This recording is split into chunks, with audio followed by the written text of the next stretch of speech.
Y acá le quiero dar un poco la palabra a Luna para que empecemos a pensar en conjunto todo lo que fue esta situación, y quizás me gustaría empezar porque nos cuentes un poco el trabajo que haces en LUNSAM y cuál es su lectura de la coyuntura desde el centro de estudiantes, desde la universidad.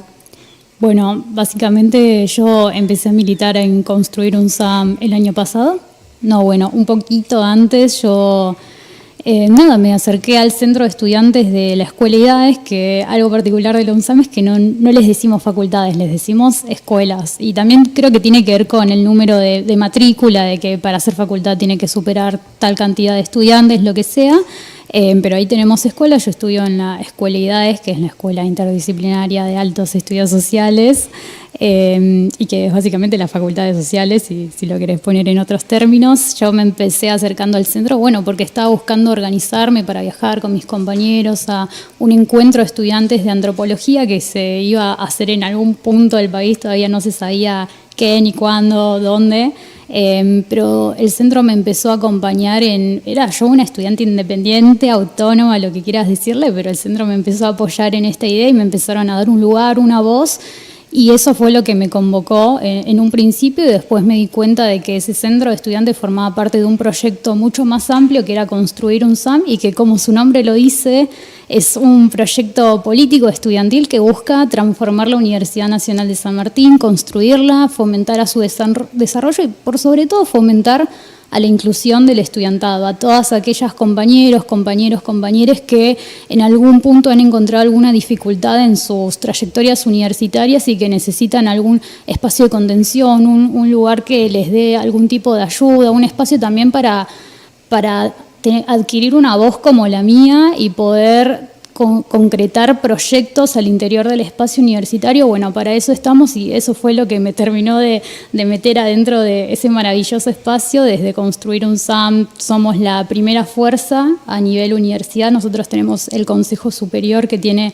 6 cargos estudiantiles, nosotros ocupamos 3. El año pasado hubo elección de Consejo Superior, de consejos de escuela, y la verdad es que ganamos por primera vez ese primer lugar frente a una elección en donde se presentaban listas más de derecha y que por años habían tenido ese primer lugar en el Consejo Superior, y en un año en donde nosotros de verdad veíamos cierta, lo que se dice, derechización de la sociedad, con todo el fenómeno de Milei. Nosotros, que somos una fuerza del campo nacional y popular, ganamos ese lugar, y para nosotros significó un montón. Significó decir, esto de que la sociedad se está derechizando, de que la juventud se derechiza, no es tan así, ¿no? Sino que los compañeros están encontrando una voz que los interpela al interior de este campo nacional y popular que venimos remándola desde hace bastante tiempo. Construir surgió más o menos en pandemia, en un contexto en donde la organización colectiva se veía estaba frente a un panorama tan difícil. Hoy en día somos primera fuerza, tenemos 4 centros de estudiantes de 7 en la universidad, y frente a ese panorama de lo que fue el año pasado, si bien tuvimos muchas alegrías, también tuvimos muchas derrotas. Tuvimos una derrota muy grande. Pregunto, ¿cómo se organizaron ayer? Porque nosotros teníamos justo atrás la bandera de Jóvenes por el Clima, teníamos la bandera de UNSAM, pero sabíamos que estaban divididos por carreras. También se dividieron por partidos de adentro del centro de estudiantes. ¿Cómo se manejaron ahí de esa forma? Claro, la idea era, desde los centros de estudiantes son 7, tenemos centros de estudiantes más de derecha, que es uno solo, que está en la Escuela de Economía y Negocios, y después el resto somos del campo nacional y popular, y yo incluyo a la izquierda, y para mí somos todos del campo nacional y popular. Y nos organizamos a partir de una asamblea que hicimos hace, creo que fue 2 semanas, para decir, basta las peleas, basta todo, nos ponemos de acuerdo y marchamos en defensa de lo que de verdad nos importa, que es la defensa de la educación pública, la defensa de nuestra universidad. Entonces hicimos una gran columna universitaria de la UNSAM, en donde participaron autoridades, docentes, no docentes, los centros de estudiantes y la propia comunidad de San Martín. No sé si se habrá visto, pero se sumaron Gabriel Catopodis, Fernando Moreira, el actual intendente de San Martín, que es Fernando Moreira. Después estuvo Gabriel, que ministro de Obras Públicas y ahora de la provincia, y que desde hace mucho que nos vienen mostrando su apoyo, principalmente como parte de la comunidad sanmartinense, porque ellos son de ahí.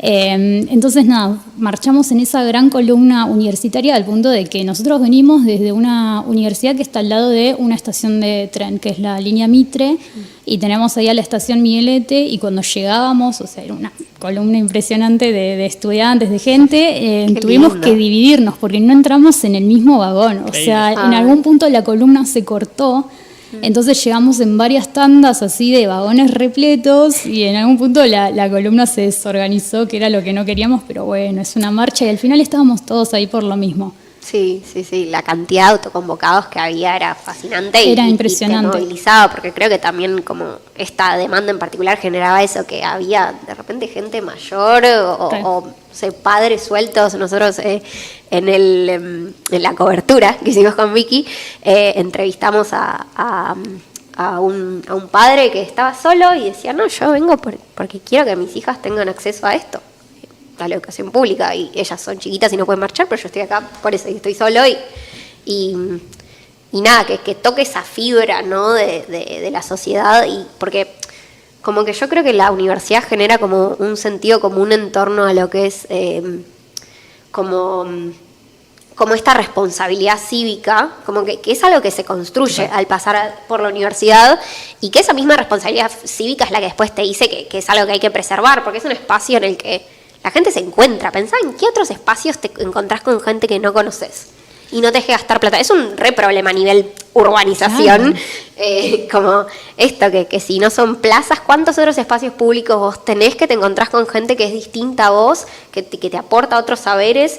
Y creo que como, nada, fue como un gran desafío y una gran ruptura. Y me quedé pensando mucho en lo que vos decías de como esto del tamaño del UNSAM, que juega mucho en cómo ustedes estuvieron articulando y enfrentando esta crisis, porque, por ejemplo, yo hice la misma carrera, pero en la UBA, y es una experiencia como muy distinta, en el sentido que es una universidad mucho más grande y la posibilidad de organizarse como universidad es más desafiante, y a la vez como mi experiencia habiendo transitado es que entiendo muchas de las críticas que se le hacen en función de que hay un montón de cosas para mejorar, y como que yo las viví, pero creo que nada, que de decir que hay que mejorar y activamente, o sea, me interesa mucho tu abordaje de decir, bueno, nosotros acá militamos para hacer la universidad mejor y nos apropiamos de la universidad, y quizás la universidad es un espacio más chico en el que se transmite mejor ese sentido de de responsabilidad respecto a lo que es esa institución. No sé si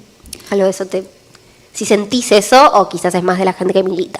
No, o sea, algo que yo descubrí en la UNSAM en mis primeros años fue que hay una comunidad muy importante ahí adentro, y eso nos facilita un montón la organización porque nos conocemos cara a cara, y en el sentido de que compartimos espacios con gente de otras carreras, de otras facultades. No está esa división por edificios, sino que tenemos un campus central, después tenemos distintas sedes, obviamente, pero nos vemos todo el tiempo con gente que estudia ciencia y tecnología, ingeniería. Vas a salir a almorzar al Mensa, que es el comedor que tenemos, y ves a la gente de circo haciendo piruetas y poniéndole onda a la vida, mientras vos estás acá preocupado por un parcial teórico. Es maravilloso, y yo algo que sentí, y es algo que valoro un montón de la universidad, es que no me sentía un número como se venía diciendo.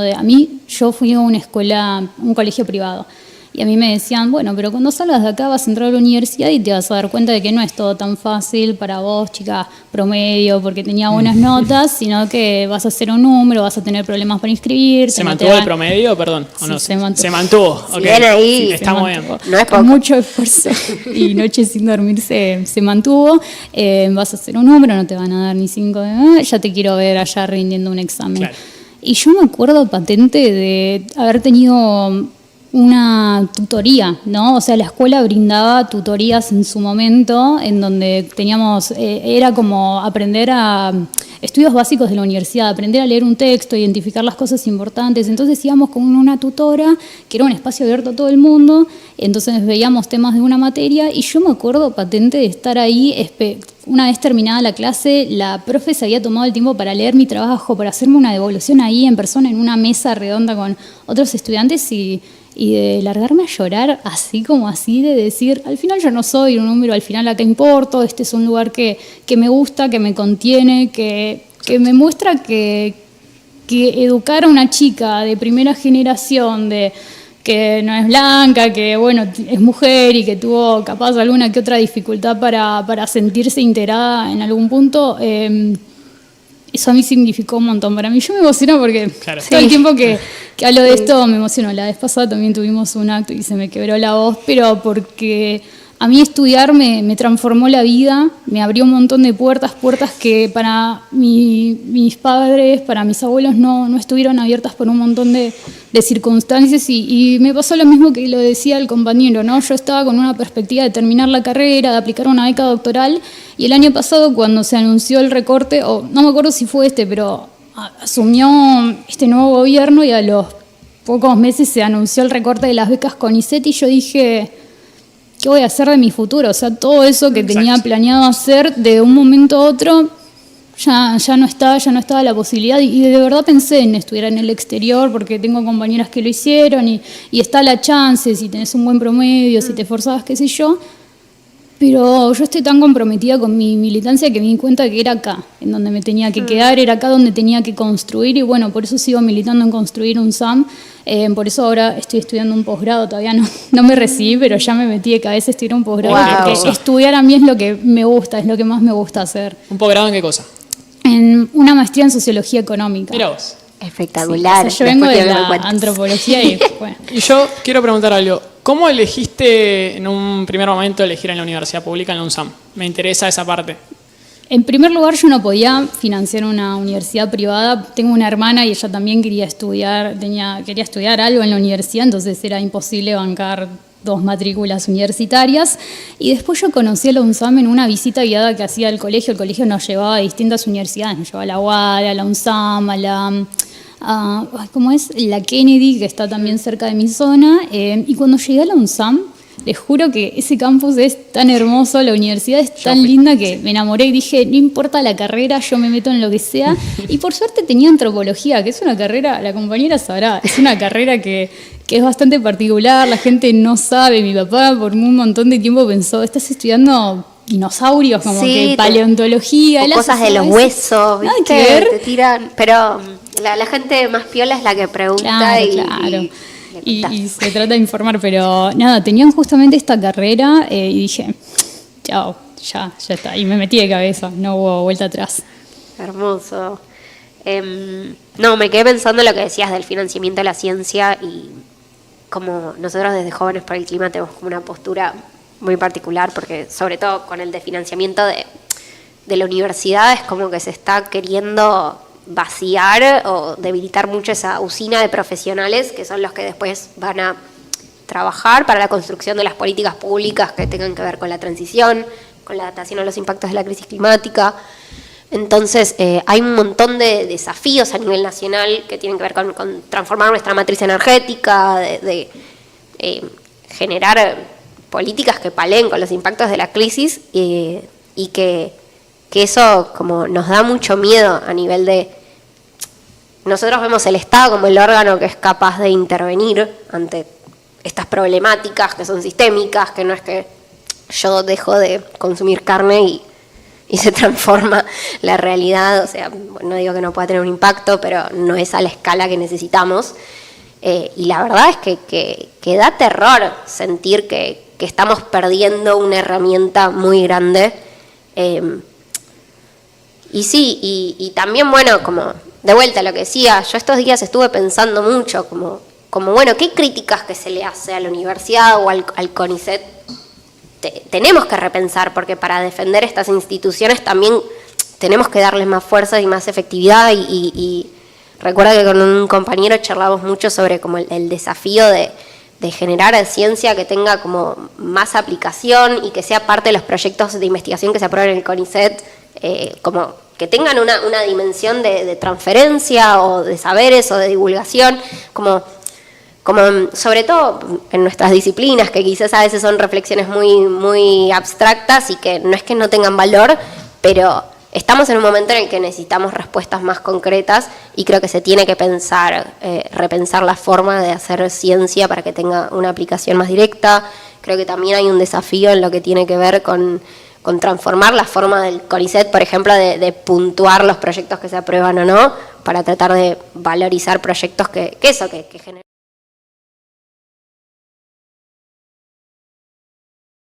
Es algo que tenemos que ver cómo nos censuraron Fuimos censurados. Ya. Pero ya volvimos.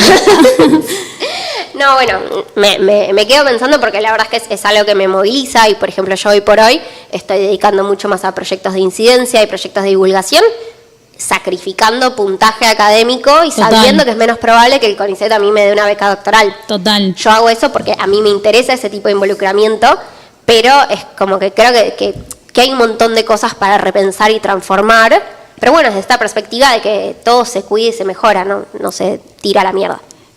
Pero lo que decís como que me reinterpela, y aparte porque venimos del campo de las ciencias sociales, y yo últimamente vengo pensando mucho, me habían invitado a hablar un poco sobre formación, y yo decía, ¿qué formación es la que estamos teniendo? Particularmente quienes estudiamos antropología, ¿no? Es una formación académica, es una formación profesional, y al mismo tiempo tiene que ser una formación política. Política en el sentido de que hoy en día hay discusiones que claramente estuvimos perdiendo. En el campo de las ciencias sociales, en el campo de las distintas ciencias, las ciencias medioambientales.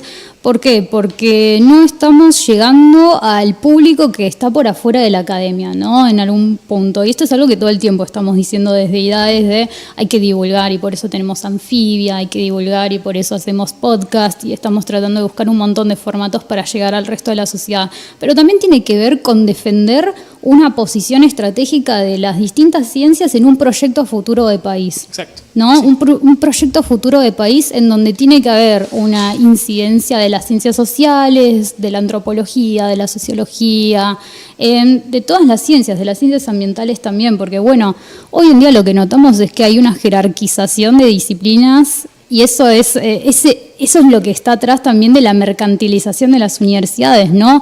Si nosotros arancelamos las universidades, el criterio de arancelamiento va a responder en función a la matrícula de cada una de esas carreras, ¿no? Y hay carreras que van a tener una masividad en sus inscripciones porque son carreras buscadas por el mercado, deseadas, pienso en ciencia de datos, administración, economía, tipo todas estas carreras muy...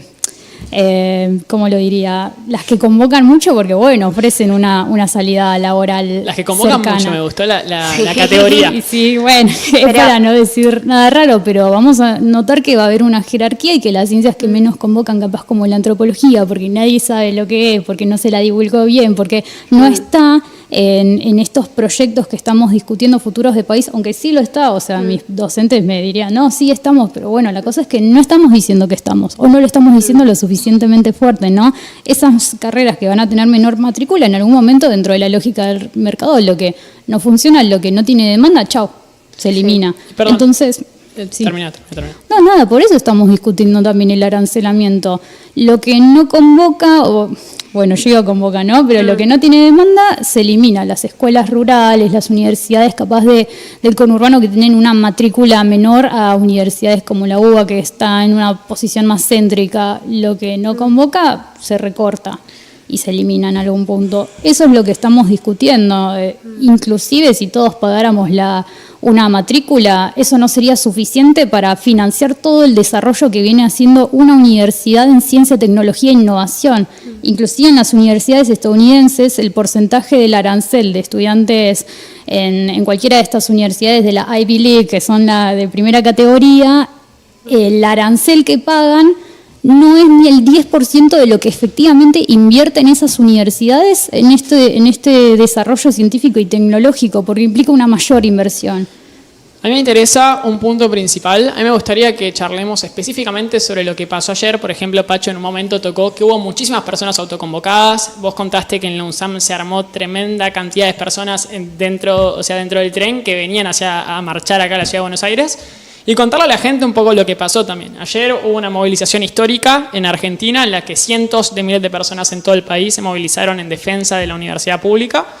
Y ustedes, principalmente vos, que sos nuestra invitada, ¿por qué crees que justamente hubo esta cantidad de autoconvocados? ¿Crees que, o sea, lo que yo estuve escuchando, muchísimos amigos que han votado a Milei en el balotaje, por ejemplo, vinieron hacia acá? ¿Por qué crees que es eso específicamente? Es así, la semana pasada estuvimos en elecciones de Centro de Estudiantes de PIG y competimos contra una lista libertaria y otra del PRO. Invitamos a los compañeros, bueno, después de que terminó todo, ganábamos por suerte, invitamos a los compañeros a venir y dijeron... Sí, porque eso es algo en lo que creemos. Exacto. O sea, a pesar de ser de la Libertad Avanza, ellos vinieron y yo los vi entrar a la universidad, salir del campus con nosotros y marchar con nosotros, porque entendemos que esa marcha, a diferencia de lo que se anda diciendo, no tuvo banderas políticas. Yo no fui convocada por ningún puntero. Esto fue una convocatoria que surgió de una discusión interna del estudiantado entre los distintos centros. O sea, acá la bandera era la de la universidad pública gratuita y de calidad, inclusiva, ¿no? Que, bueno, inclusiva, eso es una de las críticas que tenemos que hacer, porque hoy sigue sin ser tan inclusiva más allá de que sea gratuita. Tenemos un montón de trabajo que hacer para integrar a esas personas que todavía no se sienten como parte o quieren serlo y sienten que no es su espacio, o que cuando van al espacio un montón de dificultades los expulsan, ¿no? Hay un montón de críticas para hacer a la universidad, pero eso no se soluciona ajustándola, recortándola, desfinanciándola, sino, bueno, invirtiendo más en ella, ¿no? Un compañero de izquierda decía, 10% del PBI tiene que ser de la universidad, y tipo, yo cuando lo escuché dije, totalmente, Emiliano, tenés mucha razón. Entonces, nada, vos me estabas preguntando de por qué interpeló a tanta gente. Sí. Y es por lo que a mí me pasa, de que la universidad de verdad me abrió nuevos horizontes. Es un horizonte de posibilidad que para otras generaciones anteriores no estuvo. Hoy en día gran parte de la clase media argentina es clase media porque tuvo un acceso gratuito a la universidad, a la educación, a la posibilidad de profesionalizarnos, ¿no? Y de generar profesionales, industria argentina. No quiero llorar en vivo, pero me No, bueno, conmueve. pero sí, es que toca una tecla sensible, ¿no? Y por eso muchos nos emocionamos al hablar de esto, porque no estamos hablando de un partido de fútbol, de lo que sea, estamos hablando de una posibilidad de tener un futuro colectivo mucho mejor. Lo que nos convoca, vos estabas diciendo que es un espacio de socialización en donde encontrás a gente nueva, ¿no? A gente con la que nunca hubieras podido interactuar. Es porque hay algo muy fuerte ahí que también nos une una vocación en común, y eso es algo que no encontrás en ningún otro lugar. Vos estás acá porque te interpeló lo mismo, porque tenés la misma sensibilidad para decir voy a estudiar esta carrera.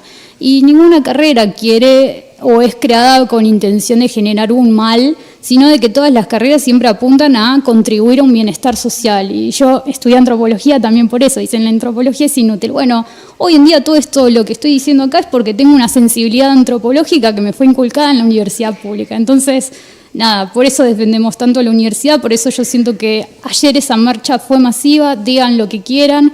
Para mí, a Milei no le afectó para nada la marcha, no le importó, no le entró una bala. Bueno, a mí sí me importa, y en la medida en que me importe voy a seguir convocando a más marchas y que sean más masivas. Yo creo que sí le han entrado igual un par de balas, ¿Vos decís? porque sí, primero hubo una de las manos derechas de Sandra Petovelo en el Ministerio de Capital Humano que renunció justamente, y además estamos esperando, por ejemplo, hoy lo que pasó es que se reunieron en el Congreso, que no Sí. hubo quórum para No. tratar justamente el aumento del presupuesto de las universidades públicas. Y entonces lo que terminó pasando fue que justamente muchísimos dirigentes que se habían presentado a movilizarse no dieron el quórum hoy.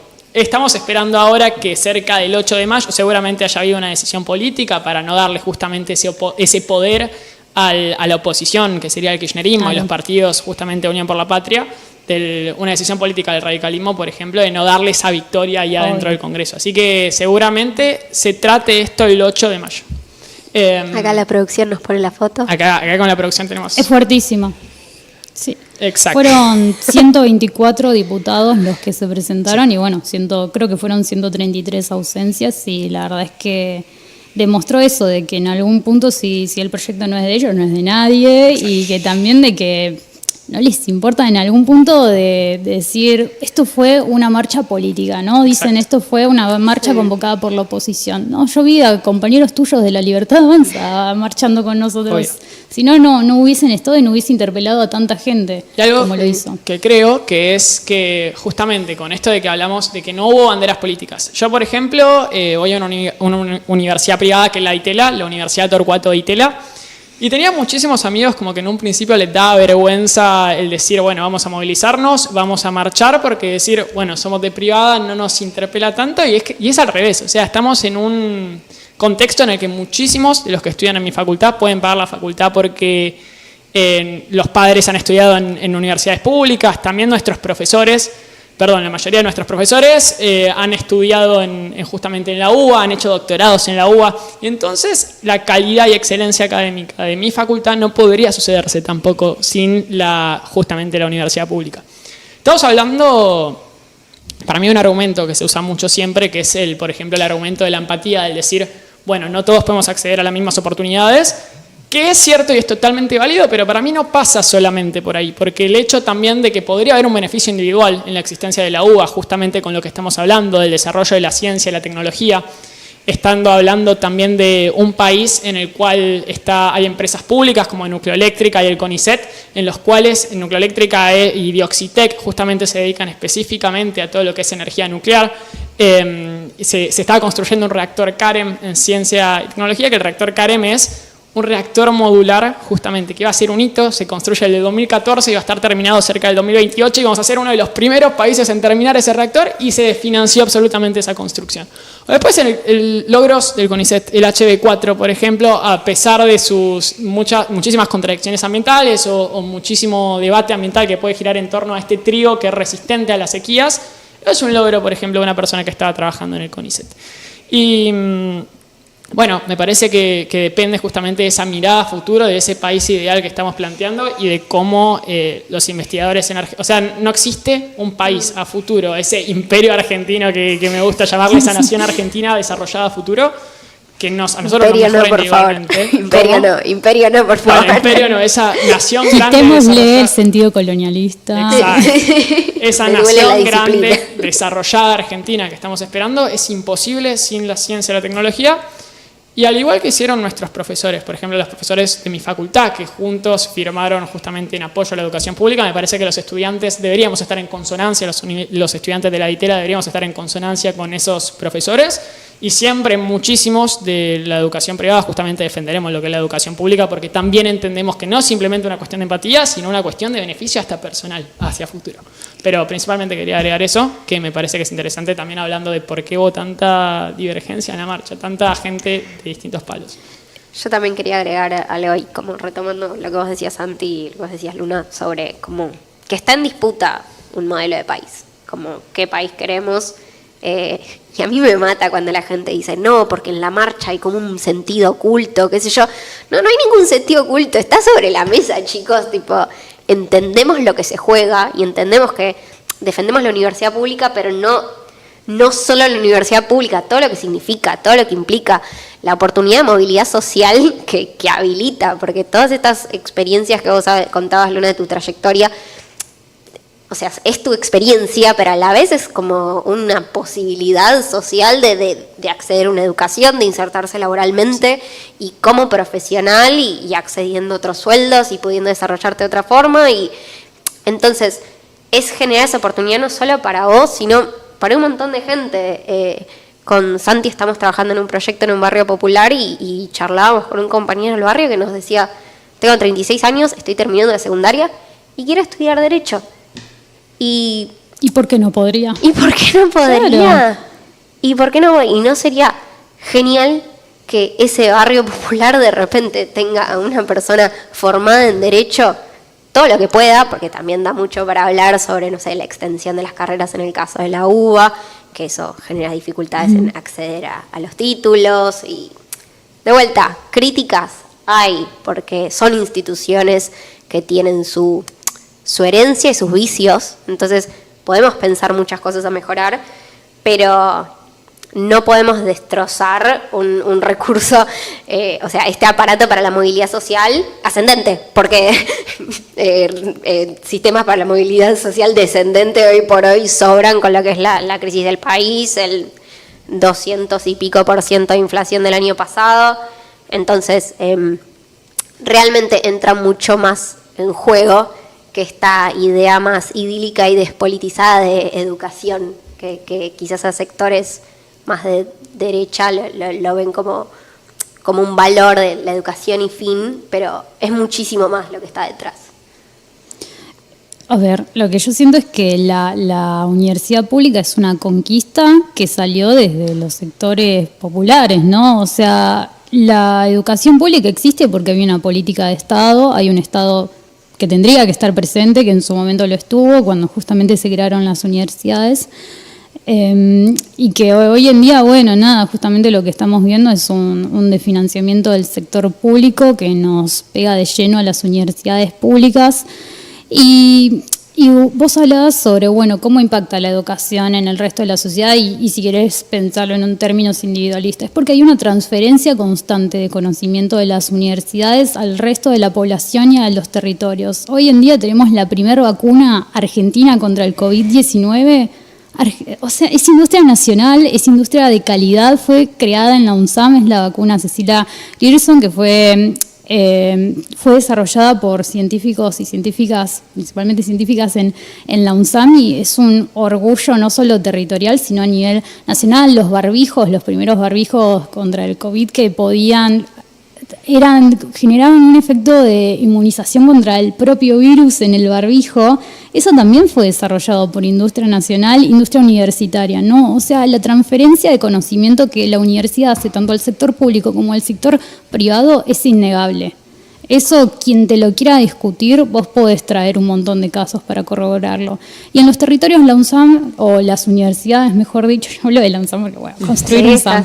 En las universidades también están presentes. Nosotros tenemos un montón de proyectos territoriales, están Migrantes de Reconquista, que ustedes justamente, bueno, son jóvenes por el clima y saben el grado de deterioro ambiental que se vive en algunas zonas, como la zona de la cuenca del río Reconquista, y cómo hay un racismo o clasismo ambiental que afecta a un montón de comunidades en ese sentido. Las comunidades populares, los barrios populares son los más afectados por, bueno, la crisis climática y por la contaminación medioambiental. Entonces, la UNSAM tiene un montón de proyectos para, por ejemplo, el tratamiento de residuos sólidos en esa área, para ayudar a las comunidades a aprender no a reciclar. Bueno, entendiendo que tampoco es el trabajo de las comunidades de reciclar, es de las empresas al no verter residuos a las aguas, pero los proyectos comunitarios que tiene la UNSAM en el territorio ese son innegables. Nosotros tenemos la Escuela Secundaria Técnica de la UNSAM, que está ahí en José León Suárez, y que los chicos aprenden, al ser una escuela técnica, tiene desarrollo en ciencia y tecnología, visitan los laboratorios de la UNSAM, y es increíble cuando los ves llegando con tantas ganas de conocer el campus, de aprender, de en algún momento ser parte de la UNSAM. Nada, ellos aprenden un montón de cosas sobre medio ambiente, sobre su territorio. Muchos de sus proyectos tienen también una perspectiva comunitaria, o sea, los arman en función a cómo viven en sus barrios y a qué pueden aportar desde lo que se les enseña en las escuelas en sus propios barrios. Y hoy en día la Escuela Secundaria Técnica, al ser un proyecto de la UNSAM, no es una escuela de provincia o nacional, también se ve afectada por el presupuesto universitario, capaz a diferencia de otras escuelas de la provincia que, bueno, tienen otro tipo de recursos. Y eso... Sí, creo, siguiendo hablando de toda la cuestión ambiental, que también podríamos hablar de que es imposible, como decía Pacho al principio, o sea, realizar, por ejemplo, llevar a cabo una transición energética, después exportar no solamente lo que pensamos extraer de litio como materia prima, sino producir, por ejemplo, baterías, uy, se me acaba de caer la lapicera, pero producir baterías de litio justamente para poder tener no solamente esa materia prima exportada. Luego también todo el tema de hidrógeno verde. Luego siento que ahí con las universidades públicas se potencia muchísimo esa capacidad profesional de la Argentina como país. También hablando sobre energía nuclear, por ejemplo, repito nuevamente. Pero luego se pone en peligro justamente al esta de financiación de alrededor del 71% de las universidades públicas a nivel nacional, de las 55 universidades públicas a nivel nacional, se pone en juego justamente este desarrollo a futuro y esta capacidad de proyectos ambientales que como vos estás trayendo a la mesa, por ejemplo. Pero sí. Eso, el desarrollo de las cadenas productivas. Exacto. O sea, la posibilidad de que no seguir con este modelo exportador y seguir como agarrando nuestros recursos y tirándolos para afuera por unas chirolas, sino que repensar que si vamos a tomar la decisión de extraer recursos y generar daños ambientales que los van a tener que amortizar las comunidades que habitan sobre esos territorios, que tenga un sentido y que tenga un sentido decidido y sentido a nivel nacional para este proyecto de país que queremos.